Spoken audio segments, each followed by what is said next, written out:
And then we moved to Feasterville, Pennsylvania. I lived on a farm and loved it. And then in 1942, my dad, his sister, and brother, and his father had passed away actually by then, sold the farm, and we moved to Washington, D.C., from a 160-acre farm to a little house in what they call the checkerboard neighborhood, which is where African Americans and folks of the Caucasian persuasion all lived in the same block. But it was called the checkerboard neighborhood because Washington, D.C. was still segregated. It was still the South. That's crazy. And it was officially segregated, but we were all living together and hanging out with one another. I was right next to an all-night garage. You hear people yelling and screaming. So that was a lot different than being on the farm that I love so much.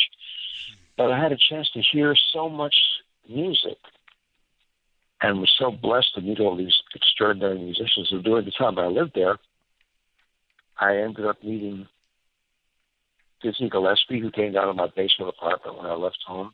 Wow. Gave me my whole crash course in the idea of Pan-African music, and spent a whole night at my basement apartment with this whole band. Crashed out and spent most of the night just talking to me and guiding me. And Charlie Parker, when he came to Washington in 1952, I got to meet him and play with him some and hang out with him because my place was sort of like the gigantic backstage hangout spot in Washington, D.C. for people to come. Wow. Where you could, play all night and make noise and have a good time. So when I finally went in the Army in 1952, and I also was playing extra horn in the National Symphony and a part-time gym teacher at a French-speaking school. Wow.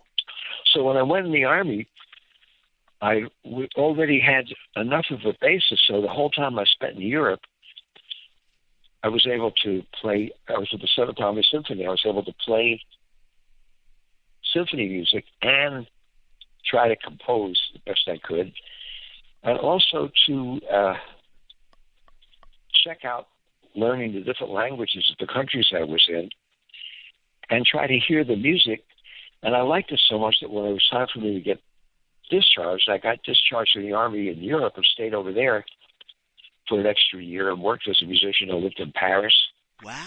And then I came to New York in 1955 to see if I could possibly do anything. And 3 weeks later, I was playing with Charles Mingus, and I was in my high school of music with, studying composition, and was able to pursue being a jazz player and a classical composer, slowly but surely. And I could say definitely slowly because I was still trying to do that.